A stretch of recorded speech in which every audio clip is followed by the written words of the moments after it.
Hi, I'm Ben, And I'm Josh. and this is the Bad at Magic Podcast, a podcast about games, life, and other things, and welcome to episode 73. Episode 73. Ben, I've got more Morse code stuff to talk to you about. Okay, let's hear it. All right, so amateur radio operators and other Morse code users typically use the number 73 as kind of a shorthand for best regards or have a good one or just some generic sign-off. I can't figure out why. I'm trying to figure out why, and I can't. So I'm in counting Morse code, numbers and... Right. Well, in Morse code, the number 73 is a very easily recognizable palindrome. It's 2 long dashes and then 5 short blips and then 2 more long dashes. Da da did it da da. Yeah, there you go. And they even it's so pervasive apparently in the amateur radio community that there was an amateur radio magazine published from 1960 to 2003 that was titled 73.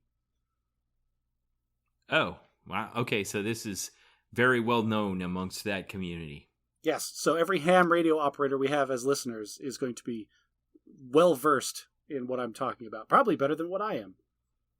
Okay, well, so it's a sign-off, like happy trails kind of thing? That is what I'm understanding. All right. Well, 73 to you, Josh. We're not done yet. We'll do that later. Okay. Well, we're recording this at the end of May 2022. And we would be remiss, I think, as anyone would, to not utilize our platform for good. And there's something that's really bothering me. I hope it's bothering you too, Josh. I want to talk about mass shootings in America. So just a couple of days ago in Uvalde, Texas, an 18-year-old boy with no criminal record, no mental history, no warnings, not on the FBI's watch list, purchased an AR-15 and took it and went into an elementary school full of children ages 5 to 8 and killed 19 of them and 2 teachers. Also, since the last time recorded episode 72, there was a shooting in a church in California that may have been racially motivated. 1 was killed and 5 were injured. And there was a shooting in a grocery store in Buffalo, New York, also potentially very much racially motivated. It was very clear. And 10 people were killed and 3 were injured. So let's pick the list of places where people are not safe in America right now because of weapons designed to kill people efficiently. Grocery stores, churches, and schools. So as long as you know what, I don't think we're safe anywhere, Josh. What are we gonna do? And so Ben, that's the time old question. So there is the ideal answer that I have, at least for me. Everybody's going to have their own different answer. And then there's what's actually going to happen. I'm going to start with what's actually going to happen first. What I think is actually going to happen is that politicians on both sides of the aisle, both Republicans and Democrats, are going to use these opportunities to score political points by saying the things that they want their base to say. The left is going to say, oh, well, we're going to enact stronger gun controls. And the right's going to say, oh, well, this was a tragedy, and we are also going to enact gun controls, but only ones that make sense and enforce the ones that are already on the laws, are already on the books, and blah, blah, blah. And all these politicians are going to score points with their base, but in reality, nothing is going to happen. I don't think that's true. And this is good. This is you the pessimist, and me the optimist. I don't see how that's possible. Something has to happen. Well, what's going to happen is nothing. No laws are going to change. The NRA is a huge political lobby in this country, which has enormous vested interest in ensuring that there are no stronger gun controls. And we're just going to sit and spin our wheels in the public arena, yelling at each other until this fades from the public consciousness, and we'll move on until the next one happens, and then we'll all get stirred up and outraged about that one too. How many mass shootings have happened in the last year? How many mass shootings have happened in the last 5 years? How many have happened in the last 10 years? And every single time, somebody will get up in front of a microphone and say, this cannot happen anymore. We have got to make major changes, and nothing does. So my wife's nephew's wife is a school teacher, and she posted this really compelling post where she basically said what you just said. This can't happen anymore. And then she said, here are a bunch of things that could be done. And she made a big list across all different areas, changes to laws, changes to security, changes to safety, changes to mental health care, changes to the way that we approach these things in society. And among all those things, there's something everyone can do. You can make a phone call, you can write a letter, you can support something online, you can, vote differently, you can go all politics is local, as they say. You can go to your school board meeting, you can go to your town council meeting, everyone pick something and do it. And I like that. I think that we can make changes like that. Changes do happen. Yeah, well, the proof is in the pudding, and I'm going to remain skeptical until lasting change actually does happen. I think the best thing that I saw from this, not the best thing, but one of the funnier things, is you sent me an article on The Onion, and the headline was, U.S. officials say there's absolutely no way to stop this from happening in the only country where this ever happens. Right. Yeah. Okay. I brushed over this too quickly, Josh, but I want to tell you how emotional this was for me. I grew up, I don't know what your male emotional expressions are in your life and in the world around you, but crying is exceedingly rare in my existence. I just don't do it. And the last time I could think of where I had just openly wept at the news was when Sandy Hook happened, a decade ago in Connecticut, and those almost the same amount of kids were shot. Just utterly defenseless little children, scared out of their minds, being preyed upon by a ground. What happened to someone that's so frustrated and so fed up with the world that they're like, I'm going to leave this world? When did we add on to the end of that? And I'm going to take as many 7-year-olds with me as I can. Like, how do we end up there? How is that the place we're at now? I mean, you can point the finger at 100 different things, but the reality is the people that do this are on the tail end of a bell curve of people that are broken in some, I would say, irredeemable way. And this is the thing, is that it is a bell curve. You can't just say like, oh, this is some psychopath and we're going to treat the psychopaths better or differently or identify them. Most of the time, you don't see this coming in advance. And if you do, how are you what are you supposed to do? Like, is the FBI supposed to raid the house of every disgruntled teenager that's in America? They won't have time for anything else. And that's the argument that's happening right now, kind of against the gun thing. Like, this wasn't a person that had obtained a weapon illegally, that wouldn't have been found out by a background check. Like, none of the things people are proposing to do to stop this would have stopped this kid. Exactly. So this is going to reveal more of my political leanings, Ben. But there is no reason that we should have weapons that are as deadly as they are just in circulation. You want to have a pistol to defend yourself? Fine. You want to have a shotgun to go hunting? No problem. Why do we need actual military-grade assault weapons that are for nothing but killing people? Oh, well, I go deer hunting with those. Ben, you look me in the eye, and if you've ever met a person that's a deer hunter and they have a deer head on the wall, you ask them, oh, how'd you kill that deer? One says AR-15. Well, who gets more respect? The guy that said, oh, I sat in a tree for half a day and shot it with my, advanced bow and technology. Or is it the guy, that shot it with a bow and arrow, or the one that, dropped out of a tree and killed it with his knife? Who gets more respect there? Josh, I can't remember from looking at your military uniform, but are you qualified expert on the AR-15? No, I qualified expert in the M9, not the AR-15. Okay. All right. So you're qualified expert on a pistol. I'm qualified expert on the rifle that is in question here, because the military has a version of this. They call it the M4 rifle, but it's the same thing. Shorter barrel, collapsible stock. Carbine, short barrel, collapsible stock. It's the same action, the same gas-powered, recocking mechanism, yeah. I have proven in a trial that I'm quite lethal with one of these. But the trial, in every way, shape, and form, was showing how to use this to kill people. Like, I was shooting at silhouettes and targets that look like people because that's what I do. I'm in the military. I don't own one of these for my own personal life. I wouldn't ever have any reason to have it. But we have those out there. Would people not having these stop every instance of this kind of stuff? That's a logical trap. No. these things would still happen.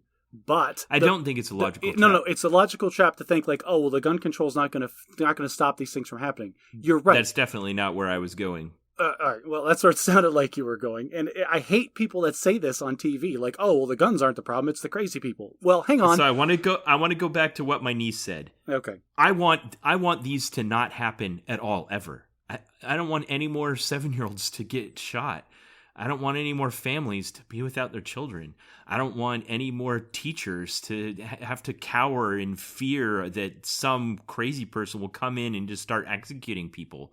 I remember as a kid when there used to be hostages and there was negotiations because somebody wanted something, not just death and destruction.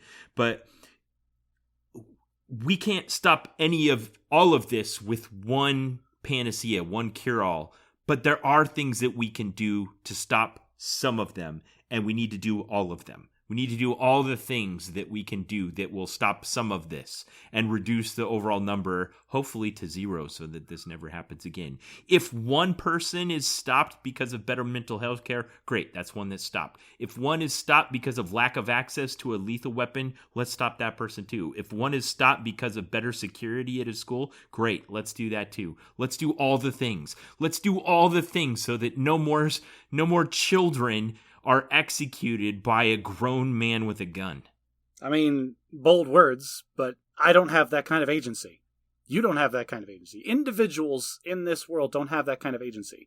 Neither one of us, if we pulled all of our resources, liquidated every dollar we have, wouldn't come close to the amount of money that the NRA pours into government lobbying. The individual has such little say in how this works at the federal level that how can we make these changes, Ben? Like, it's great to be on our platform and say this should never happen, but in reality, there's nothing we can do. I know you're saying that these guys are statistical outliers, but nothing is wrong. Of course there's something. Imagine that there's 40,000 car accidents on the road in a year, and that you avoid some car accidents by improving the roads and improving visibility and improving, deaths on the road. You improve them by changing the safety features of the cars, and all these things add up to a difference in the outcome. There isn't a lobby that exists that wants more dangerous vehicles. That's the problem. Is there are people that are that believe to their core that having access to these so one person can be that dangerous. So one person can storm a school and execute children and teachers en masse. There are people that believe to their core that is a fundamental right in this country, that people should have that kind of lethality at their fingertips, no questions asked. So, I know what you're saying, but the analogy you're portraying this as hopeless. And I totally disagree with that, because I think that type of thinking leads to a place where good people don't try to stand up against evil. What am I supposed to do? It has been this way my entire lifetime. There have been mass shootings the entire almost 4 decades I've been alive. I disagree with the way you've characterized the NRA lobby as this juggernaut that cannot be stopped. I saw a post today of the people inside the NRA conference that happened this weekend and the people outside protesting. They have a voice, and their voice will be heard. Their voice will be heard by lawmakers. It will be heard by people like you and me. I understand. This goes back to my pessimism. I've seen this happen too many times. I've seen people make too many promises and not deliver. Until something actually happens, I don't believe it. I don't think it is. It's gotten worse a little bit at a time until we got to where we're at now. It can start to get better a little bit at a time until we get back to 0. I was actually thinking about this the other day and having the discussion with my wife. I don't see any vehicle to make any lasting, legitimate federal level changes to the way that gun control or any of these laws happen at the federal level. But strangely enough, marijuana legality in this country gives me some hope in that, there is now a precedent for states going against federal laws and regulations to do things that people want. So maybe there's a possibility that states start to lock this down until that idea becomes normalized, and then it spreads from there. That's the only way I can see this happening. All right, let me ask you a question. If you lived in a state where the gun lobby was very strong and they resisted any kind of change, and a neighboring state made some very drastic, sweeping changes, would you consider relocating? I mean, that's yes. Like my wife and I have talked about relocating because of just the neighborhood that we're in is so has such different ideologies than we do that sometimes we're legitimately upset about the ideas that are propagated in front of our kids from the other kids. And we've talked about moving for that. Now, but at the same time, that's a huge logistical problem. Like, you can't just packing up and moving to another side of town. That's one thing. I get packing it. up, moving to another state. That's a whole different ballgame. So I lived in England for 3 years where, you can't even carry a knife. Like, the weapons of these kinds are completely illegal in any way, shape, or form. And these kinds of things, like you pointed out they said in The Onion, these kinds of things don't happen. There aren't mass. Well, there are still people that events. are unhinged that want to go out in a blaze of glory. But what do they have? What do they have access to? In this country, if you wanted to buy an illegal weapon, you're talking about a fully automatic machine gun or a bazooka. In England, if they want to jump through the same hoops, the same level of illegality, they're going to get their hands on what? A pistol? Maybe? A shotgun. Yeah, even a shotgun. Comparing that to an AR-15. The kind that you have to reload manually, double barrel at best. That's the thing. So people that talk about like, oh, well, the only thing that stops a bad guy with a gun is a good guy with a gun. That's actually not true either. This person actually went through a bunch of armed guards before he got to the children. But at the same time, like, what if nobody had guns? Oh, that's an idea. So Australia did this.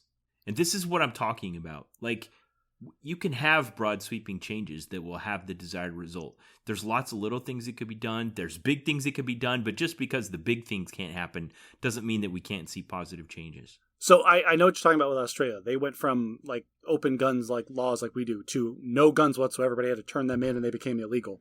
Do you know what happened to the politician that spearheaded that? No, I don't.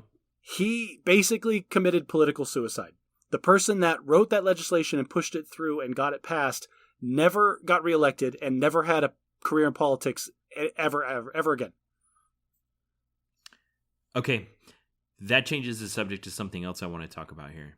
And that is people's unwillingness to take personal risks to protect others when they're in a position where they could do so. The situation in Uvalde, Texas, as it's starting to unfold, really looks like that there was a bunch of grown adults who have some, whether or not it's technically legal mandate to protect others. Regardless, there were these defenseless children being preyed upon by a man with a gun, and the people that were supposed to protect them either were unable or unwilling to, because of peril to their own lives. And that's how do you know how you're going to respond to that situation? It's easy to go through the training. It's easy to go get qualified as an expert marksman on the AR-15 and say, yes, if the enemy is charging at me, I will have no problem shooting and killing them. But like you mentioned, the reason that when we go to shoot these targets and qualify on these weapons, the reason the silhouettes look like people is because the Army had problems in World War II with kids freezing up when the Germans were charging at them. They wouldn't shoot at them. They weren't mentally prepared to take another life, even in their own defense. And so there's no way to know ahead of time whether or not, like, what you would do in that situation. And so I wouldn't say no way. In fact, I just listened to a podcast today where a psychologist was proposing that even doing mental exercises where you think through something in advance helps prepare your mind so that if the situation does arise, you're prepared to do the things that are harder to do because of the mental limitations. Okay, but then I get the idea. Like, there's no way you can know, Josh. I know. If I were there, those cops would have had to shoot me to keep me out of that school. I mean, okay, but what do we do with that information? So amongst the laundry list of things where we have an opportunity to change them, this feels like one of them. What is happening is that there are people that are following this cultural script, I want to say, where we've set up almost a perverse incentive for glorifying disenfranchised individuals. If you do this thing, if you go to a school and shoot some children, you're going to get a lot of attention. It's going to, I don't know how we've gotten to the place where this is what we've done, but why are people doing this? Well, you can't propose to ever know what's going through different people's heads. Like every kid that goes and does this is going to have their own reasons and their own justifications and their own whatever brokenness in their head. Like sound like the satire on The Onion. Hey, there's no way to stop this, says the only country on earth where it happens. Like there is a way to stop this. We're the only place where it happens. We got to figure it out and take it and dismantle it. Yes, it's the guns. That's what I've been talking about. You can't stop the people. That's not the only thing. That is the only thing. In my opinion, no. The only way to reduce the lethality of these incidents is to remove the people's ability to be that lethal. I get it, but there's a lot of moving pieces in this. There's people feeling disenfranchised and having access to lethal weapons, but we can attack all of that. We can make our schools more secure. We can help people in need. We can identify people that are dangerous. There's other things that can be done. This isn't just a one-sided problem. I recognize that. And the problem is what you're talking about right there is then the argument that the right uses to say, oh, well, we're not going to do gun control. We're going to try to help the individuals and identify and do all these other things. And it's I get it. I understand. Yes, this is a multi-pronged problem, but you know what every single person that has done a mass shooting has in common? Regardless of their background, regardless of their upbringing, of their reasoning, their justifications, whatever. The common element amongst every single one of them is the amount of lethal force that they were able to get their hands on. And so, like, if you're going to go tackle a problem, and you think like a manager, think like a middle manager in an office. What's going to give you the biggest bang for your buck? Yes. What's the highest return on investment for the mass amount of resources that you're talking about throwing at this problem? I get it, Josh. And you're like, well, and because of that, you have to go up against the NRA and you can't win, so it's hopeless. I reject that. No, well, yes. Okay, so if we take your tack and we start going against the mental health and the security or whatever, we're going to spend a ton of resources. Don't get me wrong. I know we should go after the guns, but that's a hopeless uphill battle because there's too many people willing to die on that hill, literally. So we're going to spend huge numbers of resources to get incremental, like tiny improvements that will then be argued down as wasteful in the future. I'm not as hopeless about this as you, and I can't accept that we can't do more to stop this, and that we shouldn't. We have to. I agree. Things should be done. Like that's the difference. I have that same belief that things should change, but in reality, I see no vehicle. I see no path through the current political environment that we exist in order to get to any kind of meaningful change. Well, as I was doing some research for this and I was trying to find out some information about the others, I went to this website. I'll put a link in the show notes that just keeps a running tally of incidents of gun violence. And I was shocked. There was, ones I hadn't even heard of, and dozens. And it includes the kind that just don't make the press anymore, like a drive-by in the south side of Chicago kind of ones. But yeah. The ones that really get me, the ones that always go to my core, is not so much the school shootings. Like, those are terrible and horrible. What really gets to me is the ones where it's two kids at home that find a gun that's loaded in the house somewhere, and one kills the other without understanding what they have done. You know what I mean? Yeah, and if you wrap all of those together, this is now the number one cause of death of children. Yay! In America. Yeah, great. Congratulations, America. You did it. Good job. Your Second Amendment, which was supposed to defend you against the quartering of troops back in the 1700s, is now killing all of your children. Yeah. More than car accidents, more than cancer. Bullets. Yeah. Great. It's terrible. Wonderful. Okay. If I think of something better to do, I'll readdress it here in the future, but we need to move on. Yeah, I need to move to Canada. Oh, I'm sorry. You meant topics. Yes, let's do topics. So your background, unless that is the weirdest Skype filter I've ever seen, it looks like you're coming to me from a closet. Yes. So I don't know where you want to start with this. Like, listeners, if I sound different, Josh, why are you in a closet? Why am I in a closet? Ben, I'm not coming out of this closet either. Like, innuendo. I've come to you from a closet before several times, but this is a first for you. I think this is a first for me. Normally, I'm in my pillow fort out in my like home office casita area where I hang up blankets from the ceiling, and I'm in a nice little sound dampened box that ends up being like 90 degrees by the time we're done recording. Today, I am coming you have to turn off the air conditioner in Phoenix. Yep.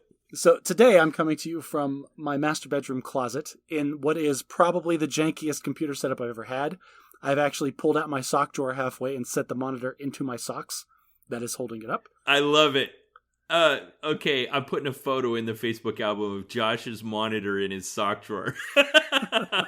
So my wife and I decided that, well, first of all, we got our workout machine that goes in that same room that I usually record from. And when we hung that up on the wall, it's a tonal and it's great and we love it. And it's so good. Such a great investment. But because of that room used to be a spare bedroom. Now it's like a full-time dedicated gym. But we had this mattress. I swear, like half of my life is spent figuring out what to do with spare mattresses that are floating around my house. You always wonder why you find those in the middle of the highway. It's because they're so hard to dispose of. Right. It's worse than a dead body. So we had an extra, like, queen-size mattress leaning up against the wall in there forever. And finally my wife goes, you know what, we should get a Murphy bed. And we looked into Murphy beds, and they're stupid expensive. You know what's not stupid expensive is the hardware to make a Murphy bed. So I decided that I'm going to make a Murphy bed so we can keep the mattress and still keep that room as a full-time gym and still have it as a spare bedroom in case we need it. But then, nice. But the way these things work is it's like, okay, we're going to move some of the furniture around. Okay, so let's move this furniture out of the way so we make room for what the Murphy bed's going to be. Oh, you know what would go really well here is if we had a couple more wall hangings. Oh, that's a good idea. So we get a couple more wall hangings and hang some more stuff up. Oh, you know, you're going to be in here. So this turned into a full remodel of your casita. Yeah, I guess that's the short version of the story. Is now everything is off the walls. Everything is piled in the middle of the room. Nicole spent all day today painting it, and she did a wonderful job. Not only the casita, but then also the bathroom in there is now completely painted. What's the name of the color she painted it? The color is Cliffside Park. Cliffside Park. Okay, don't say which color on the color wheel that is. I want to hear our listeners. What do you think? Don't Google it. What color do you think Cliffside Park is? I know because I've seen some photos of it. But if you had just said Cliffside Park to me, I might not have been able to tell you what color that was. Fair enough. So anyway, I'm replacing a bunch of fixtures in there. We're going to do the ceiling fan, and I'm just finished day 2 of building the Murphy bed in the garage, and that's been my full-time gig this long weekend. Wow. It boggles my mind. So we've been like living on military housing or a rented house for so long that I've kind of, it caused this desire that you seem to have so abundantly inside of me to become extinct almost. I wonder if I finally buy a house and rejoin the ranks of the homeowners, if it's still inside of me somewhere. It is. And I can tell you, this stuff sneaks up on you. Because you move into the house, and when you first move in, you're just so happy, and everything is so new and exciting. It's like, oh, this house is perfect, I love it. And then, like, 2 months later, you'd be like, you know, those cabinets aren't the best color. Or, like, oh, the casita is nice, but I would really like it if, you know, this bed wasn't in the way all the time. Just little things like that, and then they creep up. The longer you stay there, they creep up on your annoyance threshold until it finally breaks surface, and you're like, all right, screw it, we have to do something about this. I feel like your annoyance threshold, as you just called it, is lower than mine, but I get it. Yeah. So especially when it comes to computer parts. Oh, yeah, I did do another upgrade to the computer. Now, but that's different. You're out of that closet, Josh. That's completely different. That's like a hobby. And so anytime I get to tinker, any excuse I get to open it up and just mess with it for a couple hours, I'll do that. All right, so what would you call that threshold then? For my computer? Yeah, it's not an annoyance threshold. What is it? Oh, that's that's a hobby threshold. I don't know. Like if I figure out something I can do to tinker with it, then I'll sit and research it for like a week. Like it gives me something to do. This is what hobbies do in my brain, Ben, and this is why I have so many of them, is they fill up the idle compute cycles in my mind between when I'm actually thinking about different things. Yeah, I've been giving a lot of those to disc golf lately, but I know what you mean. Right. And so you have a handful of hobbies, and then I'll be driving somewhere and get in my head, you know what? That 2 terabyte hard drive in my computer is great and all, but I wish it was just a little bit faster with the load times. I wonder how feasible it would be to replace that with an M.2. And so they start researching different SSDs and how you can clone it and what the upgrade path is going to be, and if you PCIe 3 versus 4. And it gave me a good 2 weeks of research to just, fill up my idle cycles. That sounded like it could have been a technobabble scene out of Star Trek The Next Generation, but everything you said was completely technologically valid. I'll tell you, the current thing that is now filling up my idle cycles when it comes to computer stuff is a home NAS, network attached storage. I'm going to, at some point, implement basically a shared drive in our house.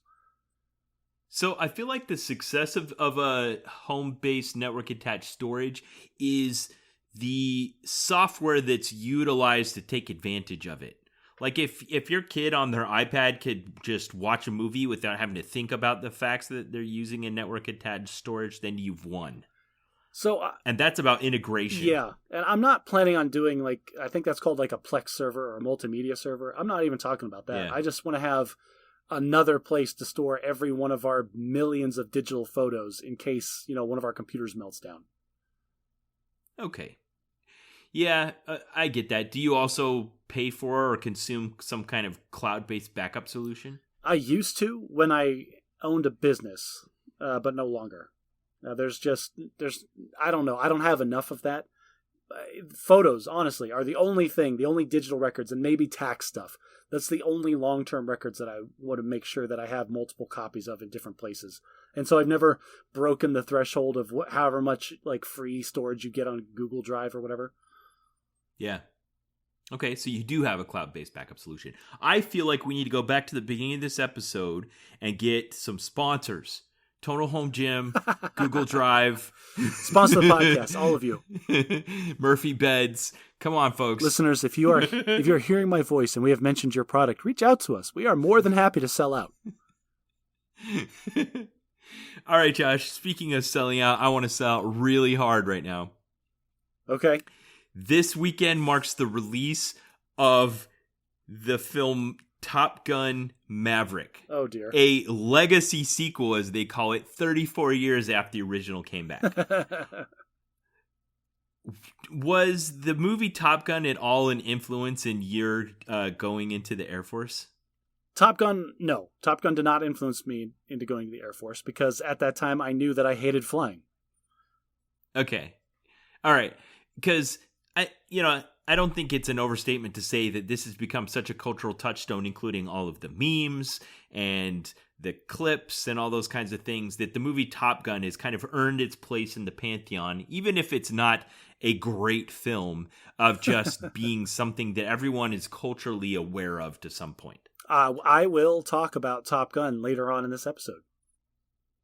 So I'm not going to give a spoiler review, but Josh, I was waiting for this movie to come out. Like I haven't waited for a movie to come out since maybe the Avengers Endgame. Like that's how excited I was for this movie to come out. Oh, Ben, I wanted to see it so bad I went without my wife. I'm just like, I'm going to see Top Gun today. I did this yesterday. I'm going to see Top Gun today. Is anyone coming with me? And my 3 youngest kids came with me and we went and had a blast. I'm sure you were going to say, I'm going to go to Top Gun. Does anybody want to come with me? No? Okay, thanks. Bye. And then the door shuts all in one motion. It was close. That almost happened. But my kids all ran out because they know me. So you had super high expectations going into a movie. And Ben, I feel like we've been down this road before. Dude, you have got to have lower expectations for film. My expectations were so high, and it exceeded them in every way. Like I didn't even know how good this movie could be. It blew my mind. It was like the roller coaster that you get off of where you never felt that painful feeling. It just felt like a thrill every minute. It was so focused. It just drove. It never lagged, even though I think it was over 2 hours long. It was exhilarating. It was uplifting. It was, oh my gosh, it was fantastic. I can't recommend it strong enough. Listeners, you're going to get this while it's still in theaters. Go see it. Do yourself a favor. Go to the biggest screen possible you can find. Take your friends and just go have a great time at the movies. I'm going again. I can't wait to go again. Tom Cruise, sponsor the podcast. Tom Cruise, come be a guest. You can be our first interview. You'll be on the podcast. We'll talk about your movie. I loved it so much. I can't. It was great. It had some of my favorite moments ever in film. It had this training. Okay, there was this scene where he ran up against a bunch of bureaucracy, and they did a really good job of making you feel like he'd just been painted into an absolute corner. Like there's no way out.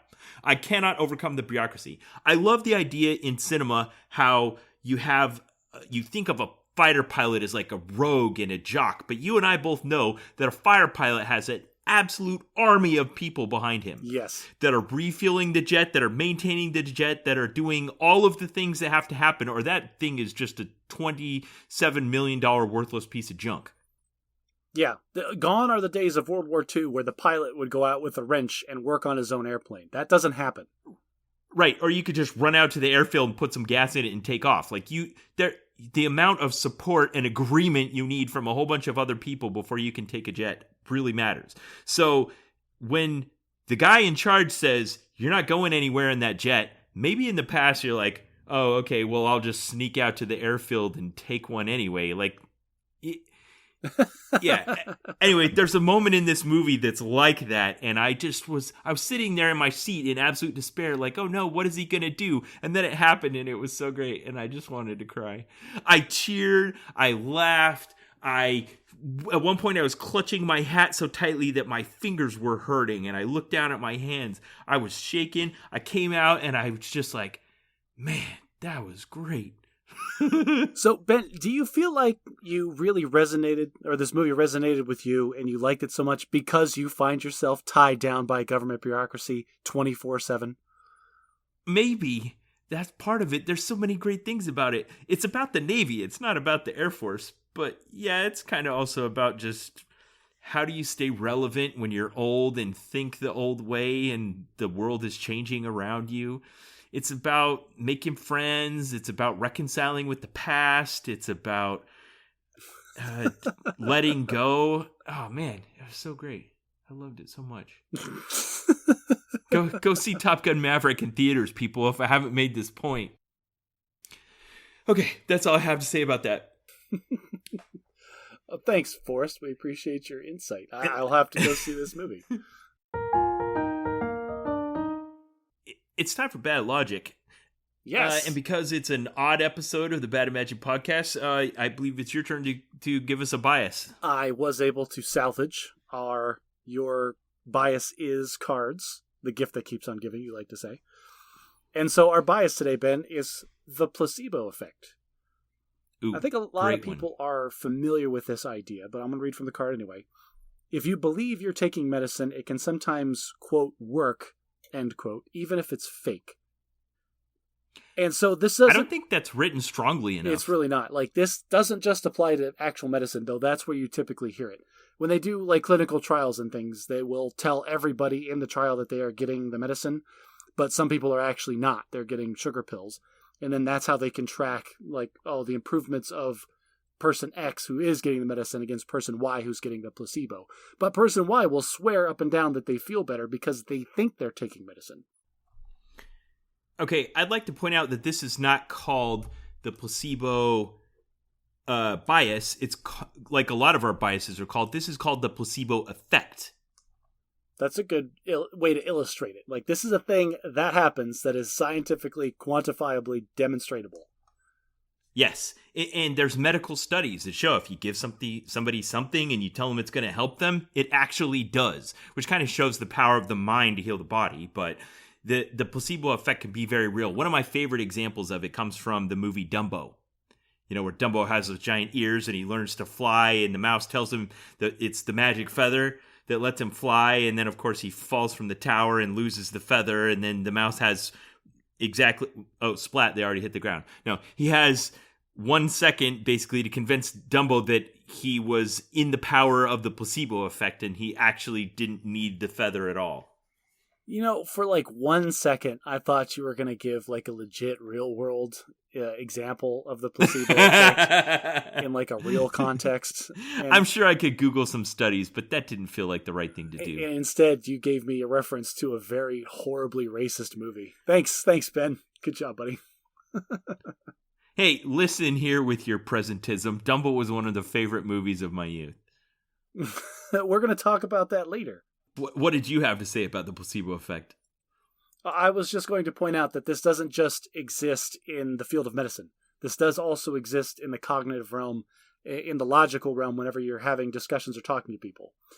For example, we are going to get a ton of placebo effect like discussions from politicians about gun control in the near future, where they're going to talk a big talk just to make everybody feel better about everything that's happening. But in reality, nothing is really going to change or happen. I have such a hard time listening to you say this because I don't think there are people out there that really want or are willing to sacrifice 7-year-olds on the altar of the Second Amendment. I think they want change too. We got to all agree on this. There are people that are more incentivized to keep the status quo than to change, even with the 7-year-olds being killed. Oh. There was one of the, I saw this in the news and I don't have a lot to say about it. I'm just bringing it up. There was one of the parents of the children that died who was very publicly and very outspokenly one of these people you're talking about. He idolized Kyle Rittenhouse. Okay. I mean, that changed one person's mind. That changed his mind. Yeah. There's a whole institution that he's got to change now. Okay, well, the placebo effect, I don't know how we got back on gun control from the placebo effect. What a downer. But the placebo effect is a bias. I guess you could either acknowledge when it's taking place or use it in your favor. If you're trying to make an argument, or you're trying to like just pat out and like you're not actually going to do anything, but you want to make people give the impression that you're going to do something, you can use the placebo effect to your benefit. On the flip side, be aware of when people are saying things that aren't real. Like, oh, what did he actually promise? What did this person actually say that they're going to do? Or what is this person actually doing versus what they are saying? That can all be placebo effect. Okay. I think that's a good way to kind of fulfill the role that we believe the Bad at Logic segment does here, that helps our listeners and us become better critical thinkers so that we can think through the situations that we face in life. And listeners, I don't know if you realize this, but if you point out all of the instances where Ben and I use logical fallacies and biases during the podcast, you actually win more internet points. So please jump into the discussion. All right, Josh, for Bad English today, I want to tell you a story. There was something I learned about in the UK. It's one of those cultural things that's a very big deal for them, but just doesn't kind of have the level where it reaches this side of the pond. Have you ever heard of the BBC proms? I've heard of the BBC, and I have heard of proms. Two separate things. I have not heard of BBC proms. Yes, promenades or BBC proms. This is something that started in the UK in the year 1895. It was just this big, not in the same way that we do it, but like patriotic concert where they gather together an orchestra and a choir and a bunch of people in fancy clothes, and everyone listens to this choir, and it tends to be during the time of year and kind of patriotically oriented or of that nature. Well, they didn't really have a good song for it other than in fact, England doesn't even have a national anthem. The UK does, and it's God Save the King, or in this case, God Save the Queen. But they were looking for another song, and so someone wrote one. I forget the guy's name. Edward Elgar. So I was in the UK and I heard this song and it sounded familiar to me because we used the same song for a completely different purpose. The song is called Land of Hope and Glory. Okay.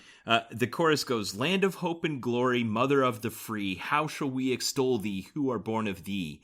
Wider still and wider shall thy bounds be set. God who made thee mighty, make thee mightier yet." And the tune it goes to is the tune from the Promenade of Pomp and Circumstance, March number 1, which is the song for graduation song. It's the song that we use in graduation ceremonies. and so I heard it, and I'm like, that's a graduation song. And my British friends are like, what? I'm like, that's the song that we play, but they're like, do you sing the words? I'm like, no, there's no words. There's no words. I thought that was a Philip J. Sousa song. That's just a big band marching song. Yeah, it's just a movement from a suite by Edward Elgar, and when we play it, it doesn't have any words, but we stole it from them, and it was originally intended with words, and it's a British song of patriotism that's sometimes brought up on a short list of potential national anthems for England. I'll play a little clip of it here, and the listeners can get a taste of Land in Hope and Glory with words sung to it. It's kind of weird if you've just grown up watching seniors walk across the stage and get their diploma to it. Okay, yeah, if it had words, that would be very strange. I don't think I'd listen to it. Yeah. Okay, Josh, so last time on the Bad at Magic podcast, we took a suggestion from a listener and reviewed Trejo, My Life of Crime, Redemption in Hollywood, by a memoir of the life of Danny Trejo. And I had pointed out that in the course of it, he mentioned how while he was in prison early on in his life, he found hope and grounding in a couple of films that Hollywood had produced, specifically The Wizard of Oz and Hunchback of Notre Dame. I'm assuming he means the 1939 version, because that's the same year that Wizard of Oz came out, and that would have timed appropriately for about the time that he would have been in or coming out of prison. Well, it would be really weird if he was talking about the 1990s animated film from Disney. Well, you'd be surprised. If you look at IMDb for The Hunchback of Notre Dame, I don't know why, because it didn't span the generations, but that movie has been remade like 15 times, and there's even some naughty versions. So, like, there's a lot of versions of The Hunchback of Notre Dame out there. Must be public domain. Rule 34. Possibly. He talked about how those movies gave him hope and made him think of better times and helped ground him. And then when he got out, he was interested in doing that same thing for other people. Kind of led to his career in Hollywood. So I had mentioned to you, I think for episode 73, that we should do this for ourselves. Talk about the movies that we watched when we were kids and talk about their significance to us. Yes, and I think it was a good suggestion because I had an English teacher, mind you, in college make the expression, films are the novels of our time. And I really like that as an excuse not to read novels and watch films instead. It just goes to speak to, like, we consume so many films on average compared to books. Like, you really have to go out of your way to consume books, but films, people watch films all the time. And there's no doubt in my mind that I have been heavily influenced by several important films that I watched at critical points in my childhood. I don't know. I heard this great question. It's one of the philosophical questions of the internet, like in an airplane takeoff on a treadmill. And it was, are there more wheels or are there more doors? In what context? Like a car? No, has... that's all. That's all. Are there more wheels or are there more doors? And every time you think you're zeroing in on the answer, then you think of exceptions, and it just goes on and on and on. In the aggregate, I would say there are probably more doors than wheels on the planet. You're thinking it. You're coming to a conclusion too quickly. Trust me, it's capable of going on. Now, the question I wanted to ask is, have I read more books or have I watched more movies? And I'm not so sure I know, but I will say that I am much more likely to rewatch a movie than I am to reread a book. Interesting. So a lot of these on my list are ones that I've watched many, many times. Okay, I'm sorry. I got sidetracked there because you're right. More and more of my brain is being dedicated to how many wheels versus doors are in my house. And I need to shut that process down so I can actually focus on the bit that we're doing in the podcast. Even if you think about a car, you're like, well, a car's got 4 doors, but it also has 4 wheels. So, but it also has a steering wheel. Oh, but it also has a trunk. It just goes on and on. Well, I was just thinking about, like, I've got so many doors in my house, but wait, I'm sitting on a chair that has 6 wheels, and my car has 4 wheels, and there's probably wheels on some of the tools in my garage, but I have multiple doors. There's smaller doors on other things. And like I said, more and more of my brain was being... Oh, like, there's also the gas door that opens up so that I could... Oh, but then there's a wheel that covers it. Yeah, it just goes on and on. It was a runaway mental process that I just had to turn off. Sorry, I brought it up. There are listeners that are going to wreck their car if they don't stop thinking about wheels and doors. Listeners, stop. Focus on what we're talking about now. So Josh and I took some time and we made lists. There's some obvious ones on here that are kind of cultural touchstones, and then there's ones that are probably lesser known just because they're those little things that, for whatever reason, become part of your family's meme. They enter into your circle and you adopt them, you quote them, you watch them together, and I think I have a lot like that on my list.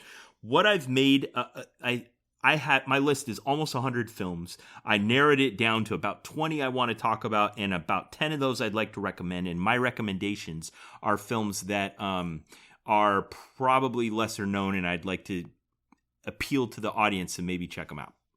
So I worked at this problem in a different direction. Is I thought about in a more general sense, like how films have influenced me as I was growing up.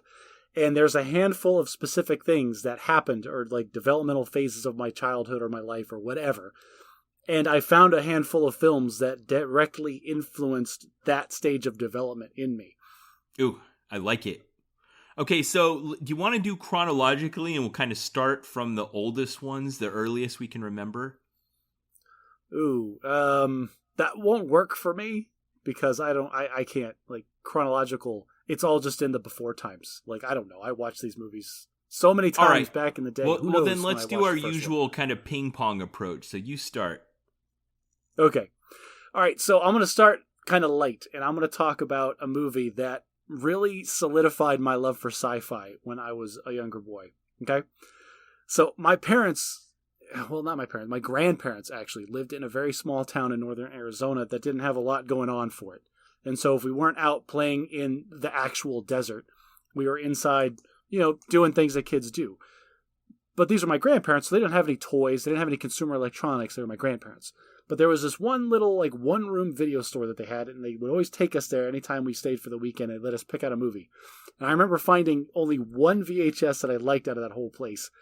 And it was a movie called Robot Jox, made in 1989. Robot Jox. Oh, my gosh. You know this movie? Yes, I didn't see it until later, but I remember it was so campy, Josh. Yes. Well, I was a little kid, Ben.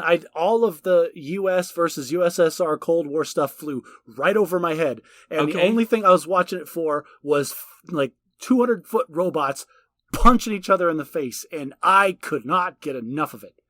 All right. I could see why that VHS cassette appealed to you. I think that's why I got it, but I watched it once, and the dialogue was so campy, and the plot was so wooden that I was just like, okay, that wasn't a good movie. Listeners, if you've never seen Robot Jox, they remade it recently. It's called Pacific Rim. It's basically the same Pacific Rim was fantastic. I loved that movie. No, Pacific Rim has better visuals, but it's the same level of stupid. No. Yes, absolutely, 100%. No, Pacific Rim would kick Robot Jox' butt. Oh, please. Pacific Rim. Like, we've got to have 2 pilots that sync up in their mind because the human brain that just created a nice plot tension. Because the human brain can't handle the complexity of moving 2 arms and 2 legs at the same time. Like, Pacific Rim was so dumb. Every time I watch... No, Josh. Robot Jox was so dumb. Pacific Rim was fine.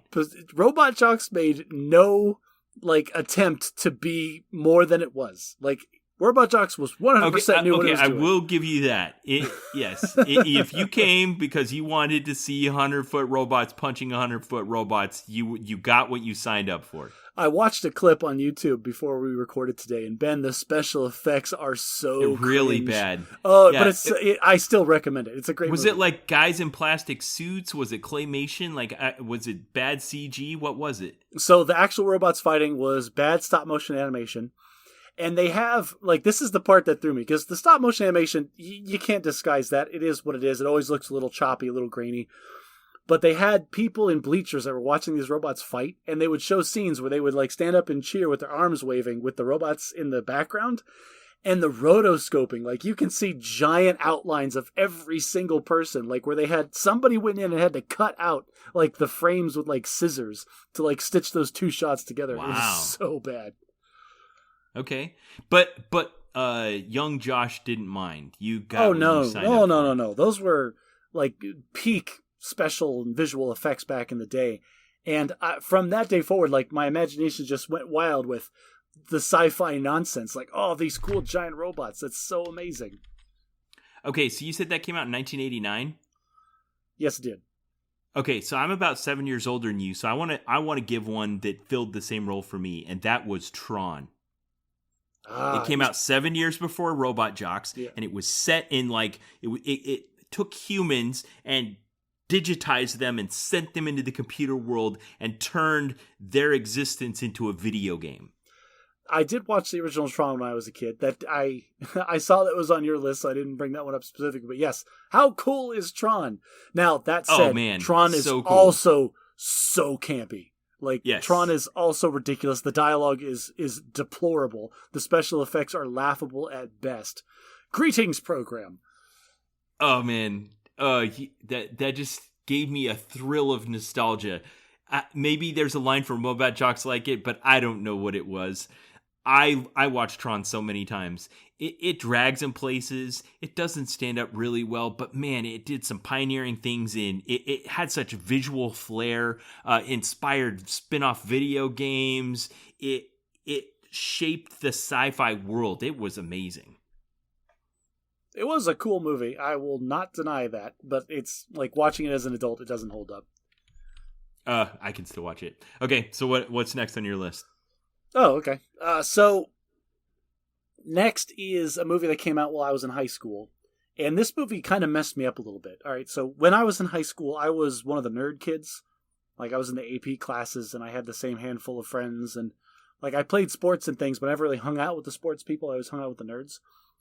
And the movie that came out that I watched, that it made me question, like, am I doing high school right? Is, like, my high school experience is nothing like this. Am I doing it wrong? And that movie was Varsity Blues. Huh.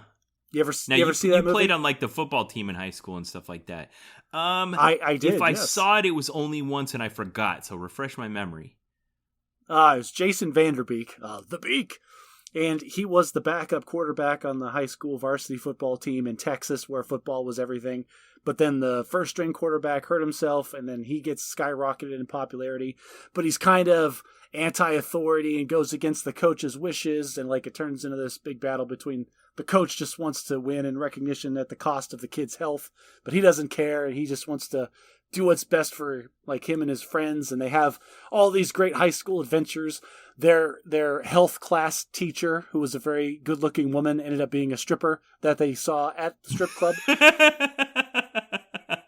Okay, I've never seen this movie. Well, that's the thing. Like, they have all these high school adventures. At one point, he's in a girl's house, and the girl, like, strips naked off camera and walks back in with just whipped cream covering all of the important bits. And I'm watching this film going, I'm doing high school wrong. If this is what high school is supposed to be, I'm not doing it right. Okay, I think this is a great time to do kind of a timeout and talk about, like you said, movies are the novels of our time. So, if you look back hundreds or even thousands of years, there's always something that fills this role in society. You've got myths and fables and stories and tales. You've got cartoons and novels, and now we have this modern representative, this moving picture that's kind of refined down into a form where it's roughly 90 to 150 minutes in length, and it tells a story. And those stories we use to inspire us, to make us laugh, to challenge us, to help us develop empathy. They entertain us, they console us, they define us. We use them to explore difficult ideas. Sometimes they're just throwaways. Sometimes they're visions of the future. So in this case, you're talking about one made by a bunch of grown-ups, going back and basically playing out in the sports context the fantasy of what they wish their high school lives had been like. That's exactly what it was. It was objectively like a series of loosely associated vignettes of how high school could have been more awesome. Yeah.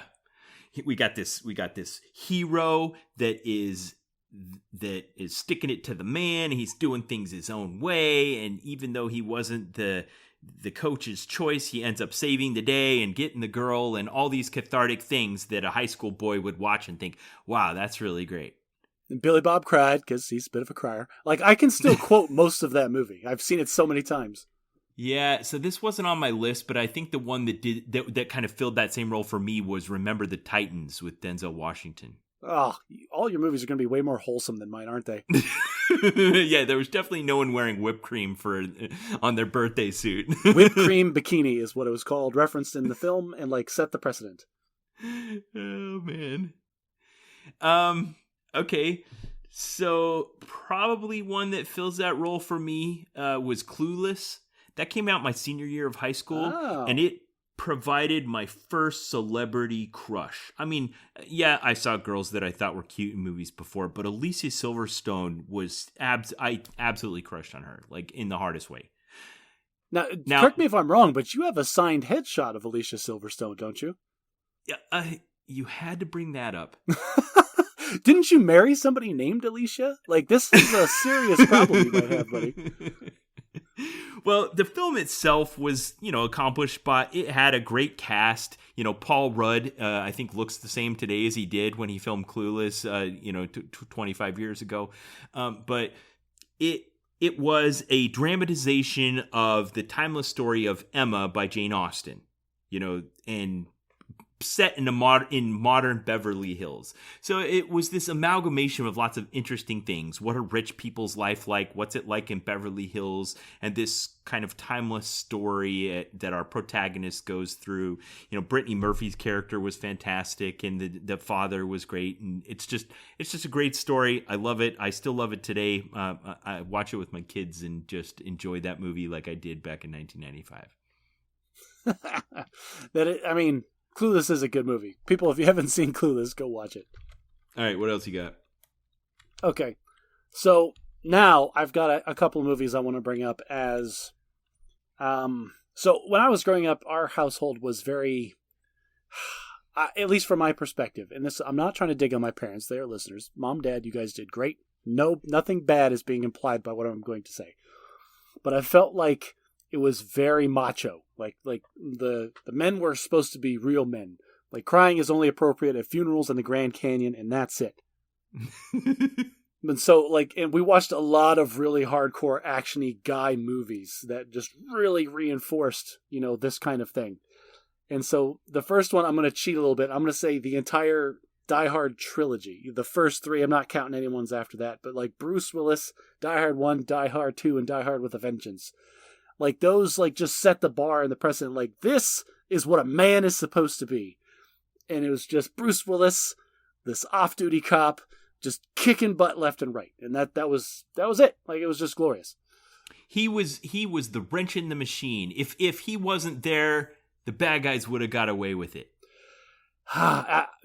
We watched the third one, Die Hard with a Vengeance, so many times, Ben. I can replay that movie scene for scene. I love that movie. Mind. I watched it with my kids just within the last year, and it was as good as I remember. There is a scene in that movie, and this, I'm going to get really, really detailed about it, but it was Bruce Willis and Samuel L. Jackson were tied up, and the terrorists had caught them, and they were strapped to this giant bomb. And they were trying to figure out how they could pick their handcuffs and get out of there. Bruce was like, "Oh, can you use a big shard of the metal cable that we slid down 2 scenes ago?" He's like, "Yeah, why?" And then Bruce Willis ripped this giant wire that was sticking out of his shoulder, and he ripped it out with his teeth. And then he's going to spit it into Samuel L. Jackson's hand so he can pick the lock.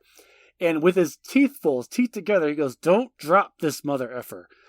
And Ben, I don't know why, but anytime in my entire adult life, I am handling something that is fragile, that something that if I drop it, it will break. I hear Bruce Willis talking to you through his teeth. I hear Bruce Willis's voice in my mind with his teeth clenched. "Don't drop this mother effer." Okay, that movie is a classic. I love it. You were reminding me of something in my life that's interesting, and that is my entire youth and childhood up till the time when I was about 17 years of age. I lived under a very strict no rated R and most no PG-13 movies moratorium. Like everything on my list is like G or PG. You are missing the better half of the spectrum of film, my friend. So I've since seen all the Die Hard movies, and I love them for what they are. Like you said, just kind of this fable with John McClane as the everyman who stops the bad guys when the system wasn't going to. Okay, quick tangent. Die Hard, the original one, Nakatomi Plaza. Christmas movie or action movie? I love this debate. And I am not going to register an entry right now in the debate. Fair enough. Okay. Let's see. What one kind of feels that role for me? So I enjoyed the action genre, the adventure genre, and probably what was the closest I could get to when I was a kid for me was the Indiana Jones trilogy. Ooh, classics. Yes. So that was what cemented Harrison Ford in my mind as like just the ultimate Hollywood movie star. You know, he was kind of enough like a everyman that it felt like it, but also he could just get out of anything and do anything. And he was fearless, and he got the girl, and he just, oh man, there's such great adventures. He travels the globe and handles priceless relics, but still, jumps out the window to get away from his boring office work. Man, I'll tell you, Raiders of the Lost Ark, which is the classic Indiana Jones movie, but I watched that as a kid, and that actually falls into one of my other categories that I have, and that is movies that have made me irrationally afraid of certain film genres. And Raiders of the Lost Ark is one of those. Because like it's almost there's like one scene where it turns into a sneaky horror film that I can't handle. What, when he falls into the temple surrounded by snakes? Oh no, I don't care about that. Like I grew up in Arizona, man. Snakes were a reality of every day. No. Okay. Talking about the very end where he's tied to that pole and he figures out that they're not supposed to look at whatever comes out of the Ark of the Covenant. And then all of the body horror that happens to everybody around them. The dude whose face melted off and the person's head exploded. Steven Spielberg went to great lengths to do some stop motion animation or whatever. Yes. Where the guy's face melts. I watched Die Hard as a kid. I watched Armageddon as a kid. All these rated R hardcore action movies, people dying left and right, whatever. Mindless, senseless action does not bother me. But boy, howdy, you get to the end of that movie and that dude's face melted off, that stuck with me. Well, I bet if we ever found the Ark of the Covenant, we could count on you not to look when we opened it. I'm not opening that. You guys are psychos. I know how this ends. Well, I just taught my seminary class about that. It's it's right out of the Bible. Okay, so I want to give another action movie that's lesser known, and I can't say I recommend this one, but I want to talk about it. It was called Condor Man. Have you ever heard of Condor Man? Condor Man? No, I don't think I have. Okay, Condor Man is an action movie from the mid-'80s. I've read a bunch of meta stuff about it, and it kind of fell in this weird spot where Disney was trying to branch out and try new things, and they wanted to create like an action franchise. And the protagonist is a comic book artist who has a character named Condor Man, and they're trying to stop, like you said, kind of these vague, like Cold War Russian baddies. And the CIA approaches him and wants him to help with their operation, and they turn all of his fantasies from his comic books to real life. They build him his speedboat and his action car and his glider, and he ends up going on this adventure where he, gets to team up with this exotic Russian girl who's a double agent, and he gets to build his wingsuit and jump off of a building and fly and have a laser battle with speedboats and drive down winding mountains in the Alps in this fantastic looking rocket car. It just filled all of it to me was what Rocket Jocks I think was to you, or Robot Jocks was to you. Just checked all those boxes of like, yes, this is the highest form of entertainment. No one can change my mind. I wanted to show it to my kids, so I tracked it down on the internet and we watched it, and it didn't stand up. It was campy and silly and not great. Yeah, it's unfortunate. But I loved it when I was a kid. All right, what else you got? So I'm going to stick with my movies that emotionally scarred me and made me afraid of certain things to this day as a grown man. And this next movie holds a very special place in my heart because it really screwed with me when I was a kid. But I've watched it so many times and I love it so much. Like, I've kind of gotten over the scary part of it. Okay, this movie is called Tremors. Have you ever heard of it? Yeah, absolutely. It's set in it probably looked a lot like your hometown because it's kind of set in the American Southwest. Yeah, it's set in this podunk like Southwest deserty town where like people were all spread out. And I grew up in the suburbs of Phoenix where it was just like desert as far as the eye could see across the street from my house. And it's about giant monsters that live underground that were sucking people down and would just eat them whole. And this movie came out in 1990, and I recall very clearly, I was 5 or 6 years old, and I couldn't sleep, and I heard my parents watching a movie in the other room at the other end of the house, and I got up and I went out there like I can't sleep, and my dad goes, "Oh yeah, come watch with us," and I watched Tremors. No, he did not. Had he seen it before? I have no idea. I don't know the background of that. Okay, I'm putting a pin here. We'll come back to it. Finish your story. But yes, so as a 5 or 6 year old kid that lived in the desert, I watched a horror movie, a very well developed horror movie about giant monsters that lived underground in the desert. And who can dig underneath the ground faster than a man can run. I'm going to say apologies to my brother right now, because the only thing that got me through a handful of sleepless nights worrying about Tremors coming to eat me was the fact that I slept on the top bunk of a bunk bed and they were going to get my brother first. That's awesome. Okay, so I got to ask you, had your dad seen it before and he decided it was okay, or he hadn't seen it and he decided it was okay? I want to know. I don't know. I've never had the conversation with him, but knowing what I know about him, I think he probably was like, it'll be fine. Like, he's a kid, it'll be fine. Okay, wow. Yeah, but you never know. It feels like a kid's mind just has an empty slot for the thing that's going to be in my nightmares, and it doesn't matter what it is. It could be anything. Something's going to go in that slot. If you... It's like Ray calling the Stay Puft Marshmallow Man. Like, somebody's going to think of something. It's not going to go unfilled. The traveler will come. Now, like I said, that was the movie that freaked me out as a kid. And I have since watched it like at least a dozen times. It has some of the best quotes in film. It is still great. Super campy. Yeah. But now, as a grown-up, I love it. It's the campy kind of movie that stands up. I really like that movie. And I think it's one of the better monster movies in developing the lore of the monster within the movie organically to the situation. They don't have to mention, they don't have to go out of their way and say how it smells bad every time, but they do. And I appreciate those little details. But so my irrational fear of Tremors going to come eat me has been replaced by other things and other movies that freaked me out later on. I'm trying to think what gave me my nightmare fuel as a kid. I did have one, but I didn't take the time to put it on this list. So I'm gonna go in a different way here. And so as a kid, I didn't see any of the Star Wars movies in theaters. The original came out the year I was born. And it was just called Star Wars. It wasn't called A New Hope yet. And then Empire Strikes Back came back came out when I was like 6. And then